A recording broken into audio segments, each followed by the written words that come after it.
गोपाष्टमी की सभी को ढेर सारी शुभकामनाएं। गोपाष्टमी का पर्व 20 नवंबर 2023 को मनाया जाएगा।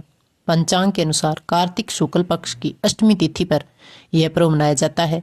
इस साल अष्टमी तिथि सोमवार 20 नवंबर 2023 सुबह 5:21 से शुरू हो जाएगी और मंगलवार 21 नवंबर 2023 सुबह 3:18 पर समाप्त हो जाएगी।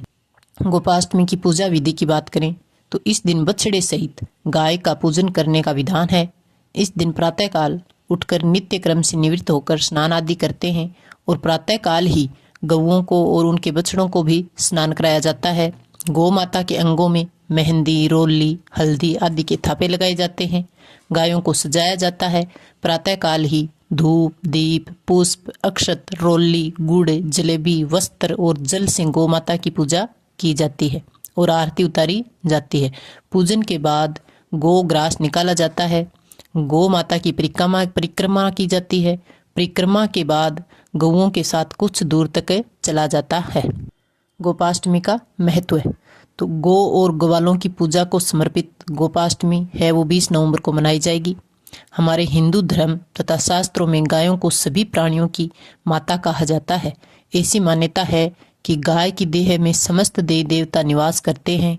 माना जाता है कि जो व्यक्ति सुबह स्नान कर गौ माता को स्पर्श करता है और उसकी परिक्रमा करता है वह सभी प्रकार के पापों से मुक्त हो जाता है।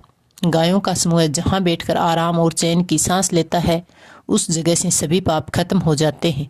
गायों को चारा खिलाने पर बहुत पुण्य मिलता है। यह पुण्य हवन या यज्ञ करने के समान माना जाता है। जिस घर में सभी सदस्यों के भोजन करने से पहले गाय के लिए खाना निकाला जाता है उस परिवार में कभी भी अन्न धन की कमी नहीं होती है।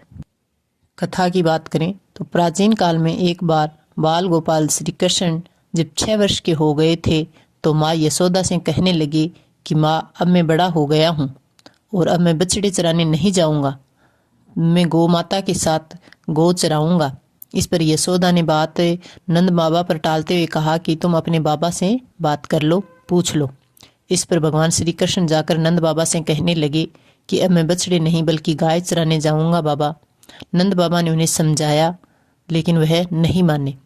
गोपाल के हट के आगे उनकी एक ही ना चली। फिर नंद बाबा ने कहा कि ठीक है, पहले जाकर पंडित जी को बुला लाओ ताकि उनसे गोचारण के लिए शुभ मुहूर्त का पता लगाया जा सके।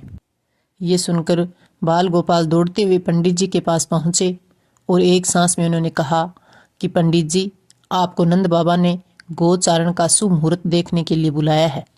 आप आज ही का शुभ मुहूर्त बताना तो मैं आपको बहुत सारा मक्खन दूंगा। पंडित जी ने नंद बाबा के पास पहुँचे और पंचांग देखकर उसी दिन को गोचारण के लिए शुभ मुहूर्त बता दिया और साथ यह भी कहा कि आज के बाद 1 साल तक कोई शुभ मुहूर्त नहीं है।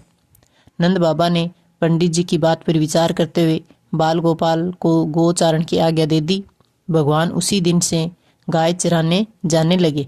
जिस दिन से बाल गोपाल ने गोचारण आरंभ किया था उस दिन कार्तिक मास के शुक्ल पक्ष की अष्टमी तिथि थी। भगवान द्वारा उस दिन गाय चराना आरंभ करने की वजह से गोपाष्टमी का पर्व मनाया जाता है। जय श्री कृष्ण।